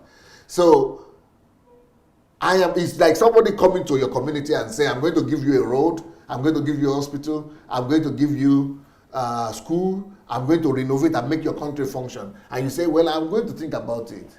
Let me think about it if I will need it or not. If I'm going to accept it or not. If we are going to accept any small speech, if I'm going to accept it or not, can you believe it? Yeah. So we don't know what he's bringing, but let him come and see. But if he comes and he's not satisfying to us, we're not sure. We'll see. I'm not saying give me your money. Yeah. I'm not saying join me. I'm just saying I'm coming. But maybe he's been used to the way things are, that it's very hard for him to believe. For instance, it's just the way we don't understand God. I'm not calling you God in that sense, but I'm saying the level of knowledge that people have could be too big for the capacity that some other people have. So that's why sometimes when you explain an information to somebody, it may not even get it the first time, it may not get it the second time, it may take the third time. What's happening? The first time expanded his capacity a little, the second time expanded his capacity a little. So possibly the job you say you want to do, the information is too big for him, for his own capacity to contain. So there's going to be a doubt. Hello. Yes, sir. Who is calling from where, sir? Hey, this Favor Mountain is calling from Delta State, Nigeria. After your marriage, you disappeared, though. No. The great man. Because you've not called there now. You have not called since your marriage, oh. Yes, I've been following. Just make sure you are speaking directly. Speak directly into your telephone. Yes, sir. I'm following you. I just have to be underground, and I'll be doing my research. In short, I have to pause myself a lot. You understand, sir? Okay. I have to pause myself, and one thing I want to contribute. God is the one that I've sent you to our generation right now. And one thing I want to shock you, your message is all over the place. This is Nigeria now. And people have started asking the questions. What are all the Jews? Like today in my office today, you will see the staff, not about 80 of them, we are complaining about this fasting, pastors, where's the money, all these things. Nigeria now, their eyes is getting open now. And the revolution is taking place gradually. I told you, I said this thing we're going to start from where we least expect it from, and that's where this thing is going right now. This transformation is taking place, and they've lost market already because we are the light of this world, and nothing can hide the light.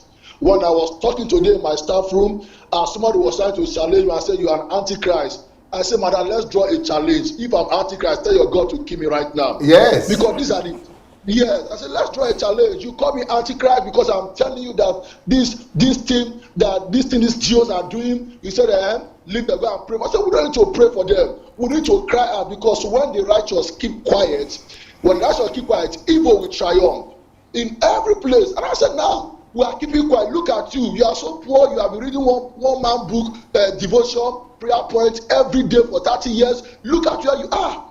There's no change. And you are calling someone that is making progress in God's kingdom antichrist. I said, okay, let's draw a challenge. And the man was looking at me. So I want to say, sir, the thing is working. In short, you have more disciples now who are ready. More disciples, and they are warming up in their different capacity, in their different level. They are coming out to challenge people, to question the pastor. Somebody said, they asked the pastor, say, all the money for the church, he tithe and all that, where's the money going? Are we just giving money to build church? Is it the money meant for buildings? That man that spoke yesterday said it all. He said it all. And people are now starting to ask a question in their church. This giving, this thing. Look, in winners here in Delta City in Asaba, you will see how they will pray for people to sell their house so that they will extend the building. Wow. For you to pray for someone to sell his duplex, his austere, his matchup, so that you can extend the church. That is witchcraft already. Because normally the person does not want to sell his house. You are not praying against the will of the person to sell his building. The old building around the church, they've prayed and they've sold the building to the church, and now they are now extending the building. Poverty all over the places. So, sir, God has blessed me. I didn't remember last when I prayed against witch and wizards. I will tell you the truth, because I don't have time to pray about them, because I'm bigger than them. Yes. So, yes, I don't have time to begin to pray, to begin to say it's the winds in my village, in my father's village. I don't even give room to that again, because those are the things that the message they've given to us years ago. Any small pain, you're going to fast and pray. I didn't remember when last I drink anointing oil or use oil to pray for somebody. I don't use those things again. All those things, I don't use them again. My life now, in short, God talks to me. For the very first time in my life, 2 days ago, I saw Jesus personally appear to me. Yes. I saw him. I didn't fast, I didn't pray at all, but I saw Christ. Yes. I was in a place, not me to a place, I was showing me food. And when I wake up, I say, this is Jesus Christ. And I saw him clearly. Wow. I saw him clearly. So the Christianity, like what the man said, is not the church is not the building. And I know when you enter Nigeria, sir, the day you enter Nigeria, forces will bow. Yes. The day you enter Nigeria, even the government will respect you. The day you enter Nigeria, the atmosphere will change. So what they are doing now, they don't want people to know that this man, okay, if this man have done it in Ukraine, changed the whole place, people are looking all over the world. Okay, why can't they still do the same here in Nigeria? Because their gospel is not working. Because God, I said God is not answering their prayer again. God is not answering their prayer again in Nigeria. Yeah. God is not answering their prayer. See, Yeah. The same Oyedipo that said that we should pray against Fulani Esme, Boko Haram, pray against them, they want to Islamize Nigeria. You are the same person that will carry an article to go and give Obasanjo to go and settle them. What kind of hypocrisy is that? What connects you? Okay, what can you can't go? Are you a peacemaker? Okay, why can't you make peace between the Boko Haram and the government? Yes. Because you see that article government will go to favor you. This government is not favoring you. So when you draw the challenge that they should go, I told them, I said, go and watch the Elijah challenge. Article is not coming back. It's not. Come and challenge, but it's not coming back. So Nigerians, we don't want to walk. We are looking for shortcuts. I read one of your book, and that book was very powerful. The poverty mindset and the abundant mindset and the is it the poverty mindset versus abundance mindset? Yes, that book is something else. That book is something else. People need to go and see, sir. You don't need much because who can read very well should go and read your book. They should contact the ingredients in those books are not just make man understand. Those are God speaking to us. That is God's mind. I read that book, my brain, my mentality start turning again. Start turning again. I said, what kind of? What about how it's like a fuel? What about how the church creates economic recession? The church. I have not read that book. I have not read that book this week. Okay.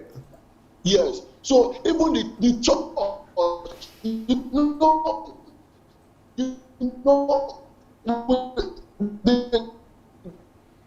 the government cannot. The church has a major role to play in this our country, but they are not doing it. They are building their own empires, creating wealth for themselves and their children. But if the church is paying I told somebody, I said that a dunamis or what they call him in nature, right from beginning. Then my spirit never accepted that man's message right from beginning. Whenever I see his book, I don't fall in love to read his book. I don't know why. But when I saw that money that man spent in that building, if that man puts that money to develop Nigerians in the lack for people, in the next 15 years, those people will develop another millions of people. But in the next 15 years, that building will depreciate in value, sir. Yes. That building will depreciate in value. So these are things that, because like what the man said, they are building churches, they are building bridges, building an empire, schools and all that, and yet just now, to your greater surprise, sir, people don't give money again in churches, so their income is not dropping right now as I'm talking to you. Wow. Their income is, people don't sow seed again. Because people are now seeing that, because I told them, the gospel is not working. We are here, because Buhari will not put food in your table. Oyedipo will not put food in your table. You are the one that will go and hustle. You are the one that will go and carry concrete. You are the one that will go to drive your keke, your boss, and you will not come back and give a offering, a tithe to one pastor. As you are leaving, the pastor will call his wife, Mama Ngozi, what do you want to cook today? He will carry your tithe and give to his wife to go and cook pot of soup. And so don't worry, God will bless you. And if you look at their tummy, very big, and I say God will bless you. So Nigeria, I know the what we are doing right now, we are clearing the ground. We are clearing the ground. Where you're going to land with soft landing. I'm telling you, sir. They will look for you. They will accept the truth, either they like it or not. This is the truth, and the truth will prevail. Nothing can stop this revolution. They are just making noise. They are just that challenge, nobody in history, no pastor in history have drawn the kind of challenge you draw today. You, apart from Mr. Ose that did it in Benin, no other person, all of them is money issues. And I know that you are getting there. You're going to come to Nigeria because, you know, when God wants to send a Pharaoh to go and set his people free, it took time. But surely you will get there. Amen. Look at the analysis you gave that people want to have his own empire, and he got it because of what? His vision and his mindset, his focus. And that's exactly what is happening. Important is what is happening. But I know one thing for sure: Nigeria is going to be a better place. Amen. Africa is going to be a better place. Our value system is going to be one of the best in the world. Amen. And I'm saying it. I so much believe in this teaching. People want to call me Antichrist. I look at them, but God is blessing me. You know, my marriage was a very handsome marriage. Everything came. People say, you know when they saw your comment, and they say, they said, do you know Sir Adelaja? I said, is my mentor. You know, sir, things have changed. Wow. Things have changed. Wow. And who you are is doing their own there. A lot of people are doing their own there. Things have changed, sir. And I tell you, sir, we're going to get there. I will make it in Jesus' name, sir. Wonderful, wonderful, Apostle. Thank you so much. And greet your wife for me. Sir. Greet your wife for me. Yes, sir. God bless you, sir. Blessings. Wow. That was a long one, and I think it's good to hear from Nigeria. Maybe, do we have anybody calling again? I think this should be the last one, so we can meet in 10 o'clock program. Well, what can we do? Since the film took long, we have to come a bit later. Okay, a bit later. All right then. So let's have the calls coming in. So yes, and the point the brother is making is that the word is going across in Nigeria, and I hope that is the case. And if that's the case, not bad. But people have to learn to read in Nigeria. If they will only read. By the way, I stopped mentioning the WhatsApp number. I think we need to let people know that they can still, order for the WhatsApp or give their WhatsApp number to us so that we could. Because through that WhatsApp, it's going around the message. We are sending them out every day. We are sending out the WhatsApp messages every day. So I think the numbers we display on the screen. We have the WhatsApp number. We will display it. Yes. Okay. This is the number +38 098 596 3838. Yeah. So that is the number for the WhatsApp. If you want to get our messages, just write to that number. Send your number to that number. Send your number to our number, and then we will be sending you messages every day. So our number is +38 098 596 3838. I think we should also remind people about HMT. Yes, the next HMT is coming up in next month, February, from the 2nd to the 7th. So from the 2nd to the 7th of February next month, we have HMT. So if you have not yet registered for it, please go ahead to my blog, sundayadelajablog.com/HMT, sundayadelajablog.com/HMT, or you could write to hmt@godembassy.org. Yep, and then my books, you can read them for free on Kindle Unlimited, or buy them on Amazon, or you could write to the office if you are buying in bulk, and write to dssbooks@gmail.com. Yep. All right, so you heard it here. HMT, don't forget to register. Do we have a caller? Hello, good evening, sir. Hello, good evening. Is that Noeline? Yes, sir. Nice to hear you in the new year. Happy New Year to you. Happy New Year, sir. You called my name yesterday. I had so many appointments that I couldn't. Because I was expecting your call. I know that if I was here, I would have contributed. Yes. Okay, let me start with today's own. What I want to say, when you are telling somebody an imaginable thing, because for Nigerians, what you are saying have never been heard before. Nobody have heard it that a man can say, I will rebuild a nation. So to them, they are still imagining, is it true? Is it going to be true? How does it look? It's just somebody imagining like a story tale. You think, maybe I'm just reading it Is it real? Is it fake? So that's the position where they are. Right. Because it's not expected that somebody can be thinking of such magnitude, of such thing to do for a country. You are not talking of one state. You are saying all the states. Yes. So to an individual, it doesn't seem real. So they are still watching out. Let's see. Or maybe he's just boasting. That's as far as my own knowledge is concerned. Right. What you are saying you are going to do is bigger than what they are thinking about. Yeah. As simple as that. Right. That's all I can contribute to that. So it's not like there might be doubts there and then, but it doesn't sound real to them, because all they've been knowing is somebody eating, taking from them, planning how to grab whatever they have. But rather, this person is telling them how I'm going to give, not just giving to one, but giving to all. So that's as far as my own knowledge can take me. Beautiful. The other one I want to say about yesterday, this lady that wrote that book, that lady is 100% correct. Please, Dr. Sunday, don't listen to anybody that is telling you my father did that and my father did that. Percentage of people in bondage. But Noeline, but you two had a good father now. Sir, no, sir. I had a good father, but my father never went to farm. My father never cultivated. Rather, my father knows how to share the food. My father is very educated, very talented, but he never gone to farm. He never been to any farm. We only have one brother anyway, but he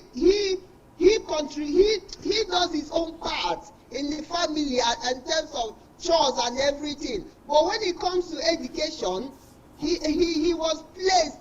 His education is more important than any other person, because he's a man. Okay. Others is going to marry and go and not be in the family. So your education is not equally important as his own. Okay. Yeah. So percentage of people that regard men higher than women, to me, it might be 99%. Only 1% that think that men and women have equal footage, especially the wealthy ones. Wow.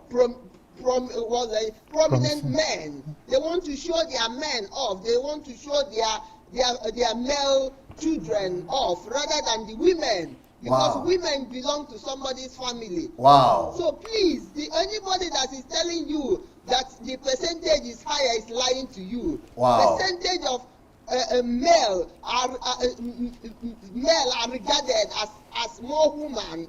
If you remember my comment the other day, I said if I'm a governor or be in position to make law, the first law is to understand that every human being is a human. Wow. There's no understanding of that in Nigeria at all, that women are human beings. They are just regarded as part of a building or part of things inside the house, wow. the content of the house, but not part of the building itself. Wow. Until we know that women are part of building that can build a nation or build anything, then life will be easier for us in Africa. Wow. Thank you very much. Thank you so very much. That is about the book of gifting, Topsy Gift. I am a woman, I am human. I am a human. I am a woman, I'm a human. So that's it today. I mean, I don't know. Yeah, I think we should draw the curtain today, so we could quickly prepare for the 9 o'clock program. Yeah. But I think someone still wants to see the WhatsApp number. So please, you could just display that on the screen. Yeah. Okay. Someone asked for it one more time. 098 596 3838. All right. So guys, that's the number if you want to receive messages from our WhatsApp number here every day. I think messages go out every day. So thank you guys, and that's our show for today. It's been a pleasure discussing Nigeria, and I believe there are still going to be other times you'll talk about your plans, maybe sector by sector. And I have a lot of videos already on YouTube, but I think I'm going to do the presentations again. Yeah.